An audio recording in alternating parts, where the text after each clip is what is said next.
ایک دفعہ ایک چالاک اور دھوکے باز شخص نے کہیں سے ایک گدھا چوری کیا اور اسے فروخت کرنے کے لیے بازار لے گیا۔ بازار جانے سے پہلے اس نے گدھے کے منہ میں اشرفیاں ٹھونس کر کپڑے سے اچھی طرح بند کر دیا۔ بازار کے پرہجوم جگہ پر کھڑے ہو کر اس نے گدھے کے منہ سے کپڑا ہٹا دیا۔ جیسے ہی کپڑا ہٹا، گدھے کے منہ سے اشرفیاں نکل کر زمین پر گرنے لگیں۔ سکوں کی چھنکار سن کر لوگ متوجہ ہوئے اور حیران ہو کر پوچھنے لگے کہ گدھے کے منہ سے سکے، وہ بھی سونے کے، یہ کیا ماجرا ہے؟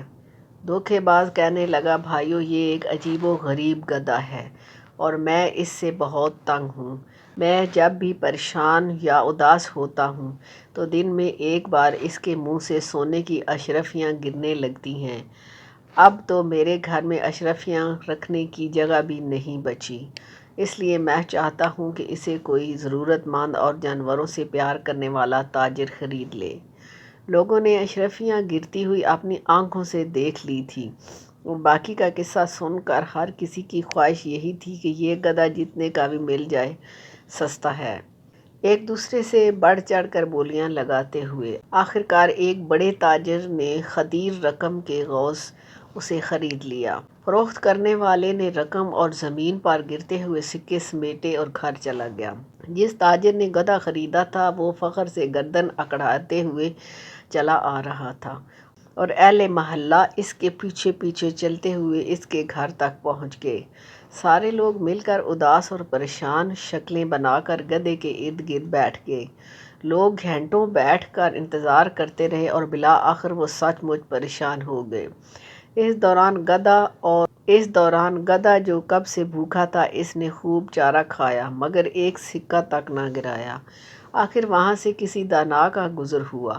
اس نے بتایا کہ تمہارے ساتھ دھوکا ہو چکا ہے۔ اس سے پہلے کہ فروخت کرنے والا بھاگ جائے فوراً اس دھوکے باز کو پکڑو۔ وہ تاجر اور اہل محلہ اکٹھے ہو کر جب اس دھوکے باز کے گھر کے باہر پہنچے اور دروازہ کھٹکھٹا کر اس کے متعلق دریافت کیا تو اندر سے اس دھوکے باز کی بیوی نے کہا کہ وہ تو کہیں کام سے دوسرے گاؤں میں گیا ہوا ہے، آپ باہر ہی انتظار کریں، میں اپنا پالتو کتا بھیجتی ہوں، یہ جا کر انہیں آپ کے متعلق بتائے گا اور انہیں ہر صورت ساتھ بھی لے کر آئے گا۔ لوگ دلچسپی سے دیکھنے اور سوچنے لگے کہ یہ کیسے ہو سکتا ہے کہ کتا اپنے مالک کو گھر لائے۔ دراصل اس چالاک شخص نے جب دیکھا کہ تمام لوگ اس کے گھر کے باہر جمع ہیں تو اس نے اپنی بیوی کو کتے والی پٹی پڑھائی، گھر میں پہلے سے بندھے ہوئے کتے کو آزاد کیا، خود گھر کی پچھلی سمت سے چپکے سے نکل گیا۔ دور جا کر اس نے کتے کو پکڑ لیا اور اس کے ساتھ واپس گھر کی طرف چل دیا۔ تھوڑی دیر گزری، لوگوں کو اپنی آنکھوں پر یقین نہیں آ رہا تھا کہ وہی شخص ہے جس نے گدھا فروخت کیا تھا، اسی کتے کے پیچھے پیچھے چلتا ہوا آ رہا تھا۔ اب سارے لوگ یہ بات بھول گئے کہ وہاں پر کیوں آئے تھے۔ کتے کے متعلق پوچھنے لگے کہ یہ تو بڑے کام کا ہے، بتاؤ یہ کتنے کا ہے، اسے تو ہر صورت خریدنا ہوگا۔ اس دھوکے باز اور چالاک شخص نے پہلے تو انکار کیا لیکن بعد میں اچھے دام ملنے پر وہ کتا اسی ہجوم میں سے ایک دوسرے تاجر کو فروخت کر دیا۔ اب لوگ ٹولی کی شکل میں صرف یہ دیکھنے کے لیے کہ کتا گھر سے گئے ہوئے شخص کو کیسے واپس لے کر آتا ہے، اس تاجر کے ساتھ چلتے گئے۔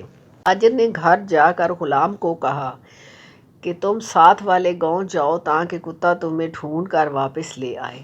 غلام جیسے ہی دوسرے گاؤں پہنچا وہاں سے بھاگ نکلا اور کتا بھی کہیں دور چلا گیا جو واپس نہ آیا۔ جب غلام اور کتا دونوں واپس نہ آئے تو لوگوں کو پتہ چل گیا کہ یہ ایک بار پھر ہمارے ساتھ دھوکا ہو گیا ہے۔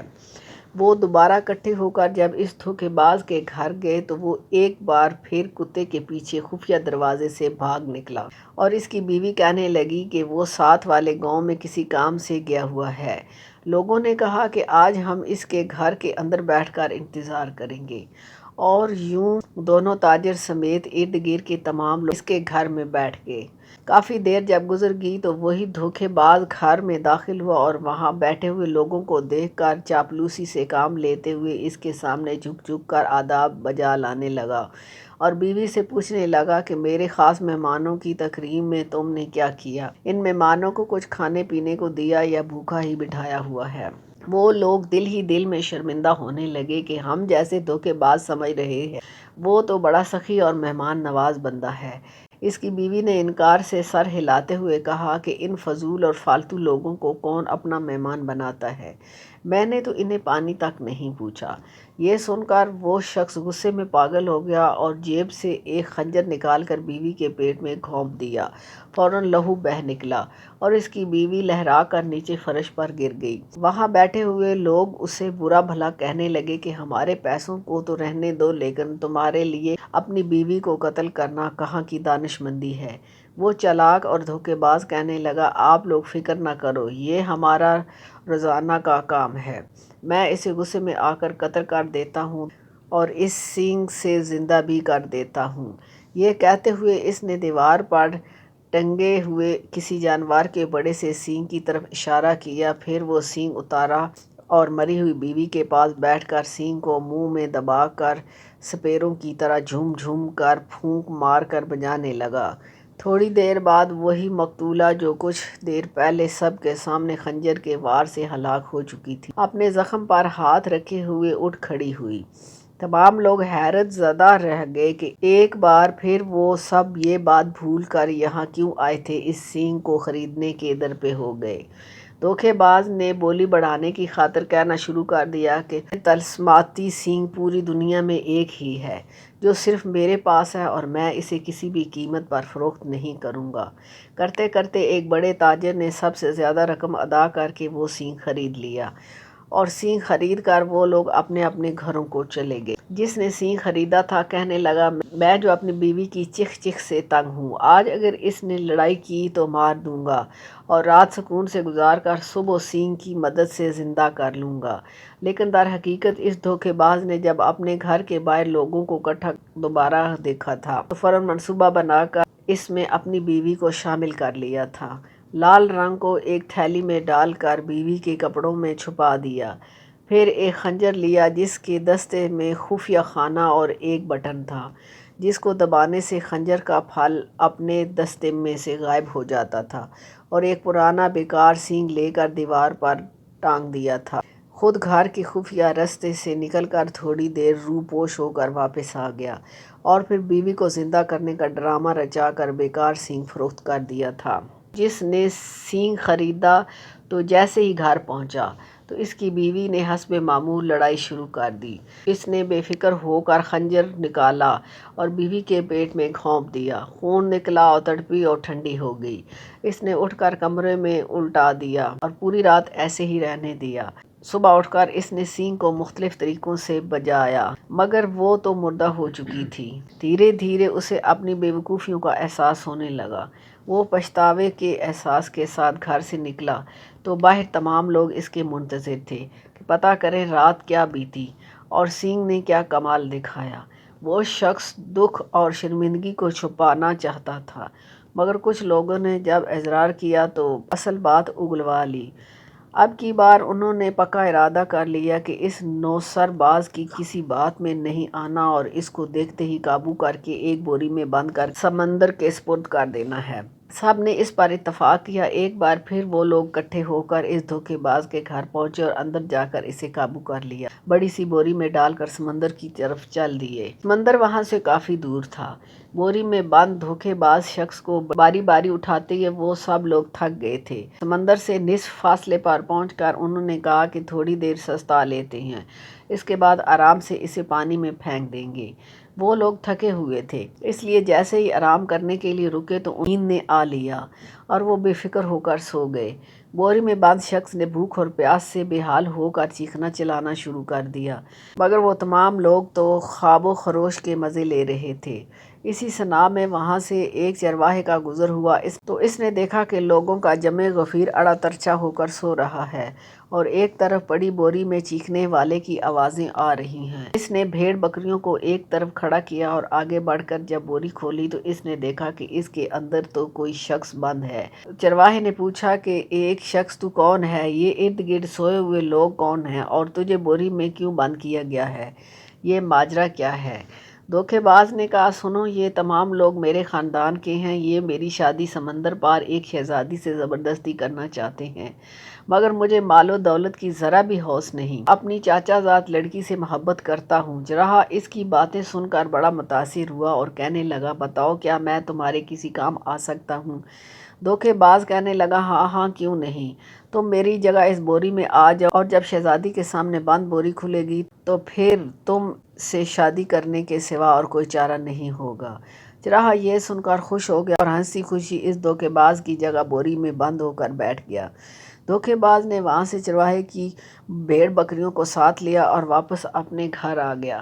وہ لوگ جب نیند سے بیدار ہوئے تو انہوں نے بوری کو اٹھایا اور چلتے چلتے آخرکار سمندر میں پھینک دیا اور مطمئن ہو کر اپنے اپنے گھروں کو لوٹ گئے۔ اگلے دن انہوں نے دیکھا کہ دھوکے باز شخص کے گھر کے باہر 300-400 کی تعداد میں بھیڑ بکریاں باندھی ہوئی ہیں۔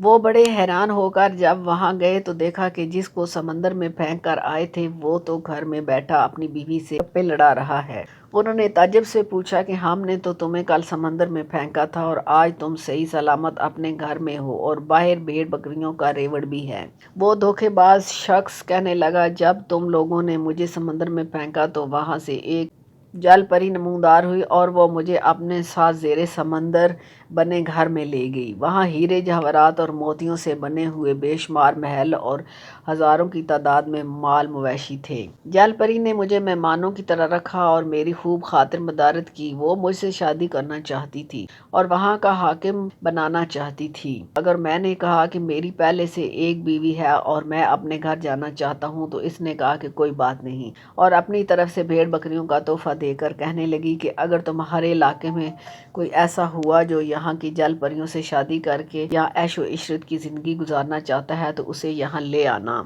یہ بات سننے کی دیر تھی کہ وہاں آئے ہوئے تمام بوڑھے اور جوان کہنے لگے کہ ہم وہاں جانا چاہتے ہیں اور وہاں جا کر حاکم بننا چاہتے ہیں۔ اس دھوکے باز شخص نے کہا کہ تم تو صرف چند افراد ہو، اگر اس قصبے کے تمام لوگ بھی وہاں چلے جائیں تو پھر بھی کم ہیں۔ انہوں نے کہا کہ ہم قصبے کے ہر شخص کو اپنے ساتھ لے جانے کے لیے راضی کر لیں گے۔